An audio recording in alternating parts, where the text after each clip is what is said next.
Şu an İzlanda'nın meşhur uçak enkazının olduğu yere gidiyoruz.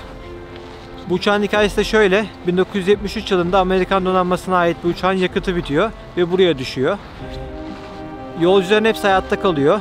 Neyse ki dümdüz bir yer bulup hani inebilmişler. Daha sonra anlaşılıyor ki aslında uçak pilotu yanlış yakıt deposuna geçmiş.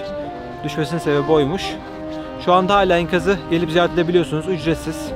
Aracı park ettiğiniz yerden 3,5 kilometre civarı yürüyorsunuz. Gidiş dönüş yani 7 kilometre. Denize bu arada çok yakın, arkamda hemen deniz var. Burası komple dümdüz bir alan. Bayağı güzel. Şu anda biz gün batımına geldik, akşam 11 gibi. Bu akşam da bir yer bulacağız. Yarın da çok güzel planlarımız var. Burası böyle başka bir gezegen gibi.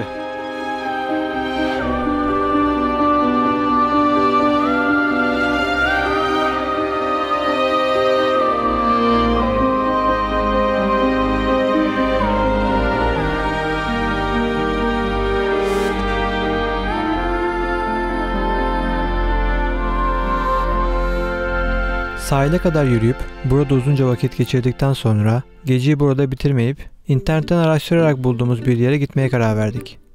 Söylenene göre buz gibi akan bir nehrin hemen yanında bir sıcak su kaynağı vardı.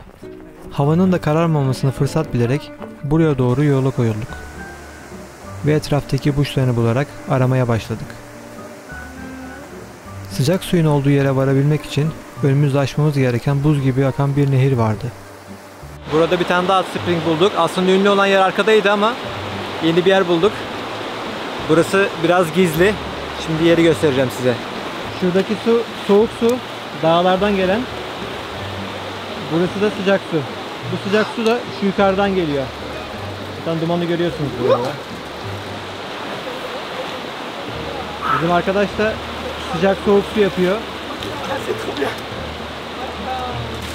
Sıcak su buradan geliyor. Zaten duman gözüküyor şu anda kamerada. Bak şu an bu arada yürüdüğüm yerde sıcak su. Burada tek kişilik özel bir yer daha var.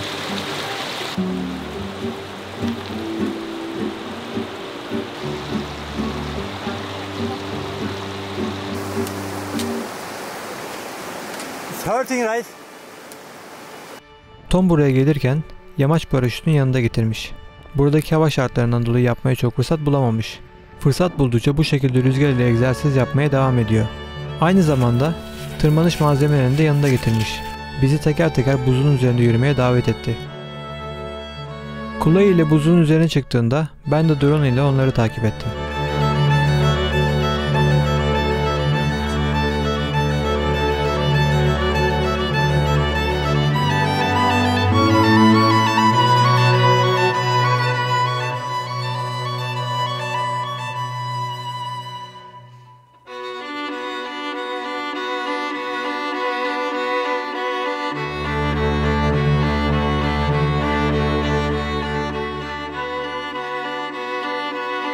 Kaydettiğim bu videolar aslında bizim ne kadar da küçük olduğumuzu bana tekrar hatırlattı.